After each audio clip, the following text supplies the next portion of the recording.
మన తెలంగాణ రాష్ట్ర వ్యాప్తంగా ఎవరైతే మనకు రైతులు ఉన్నారో వారందరికీ కూడా తెలంగాణ సీఎం రేవంత్ రెడ్డి గారు మనకు డబ్బులైతే విడుదల చేయబోతున్నారండి.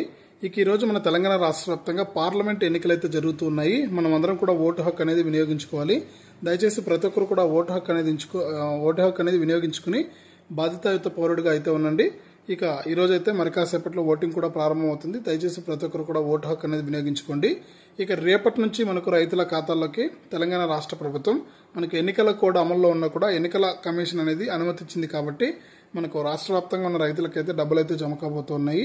ఇక ఏ పథకాలకు సంబంధించి డబ్బులు జమ చేస్తున్నారు ఏంటనే వివరాలన్నీ కూడా తెలియజేస్తాను. దయచేసి వీడియో చూస్తున్న ప్రతి ఒక్కరు కూడా ముందుగా వీడియోను లైక్ చేయండి. తెలిసిన బంధువులకు స్నేహితులకు వీడియోను షేర్ చేయండి. చాలా మంది మన ఛానల్ చూస్తున్నారు కానీ సబ్స్క్రైబ్ చేసుకోవట్లేదు.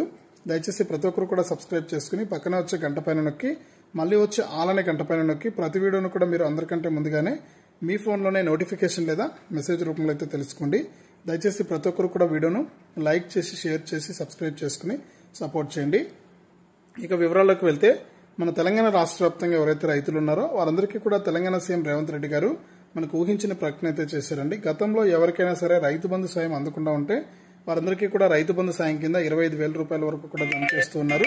ఇక అంతేకాకుండా మనకు రైతు బంధు సాయంతో పాటు ఎవరైతే గత నెలలో కురిసినటువంటి వర్షాలకు పంటలు నష్టపోయారో అటువంటి వారందరికీ కూడా పంట నష్టపరిహారం కింద వారికి డబ్బులు అయితే వేస్తున్నారండి. ఇక ఈ రెండు డబ్బులు కలుపుకుంటే మనకు దాదాపు ఒక్కొక్క రైతుకు 25,000 రూపాయల వరకు కూడా జమ అయ్యే అవకాశం అయితే ఉంది.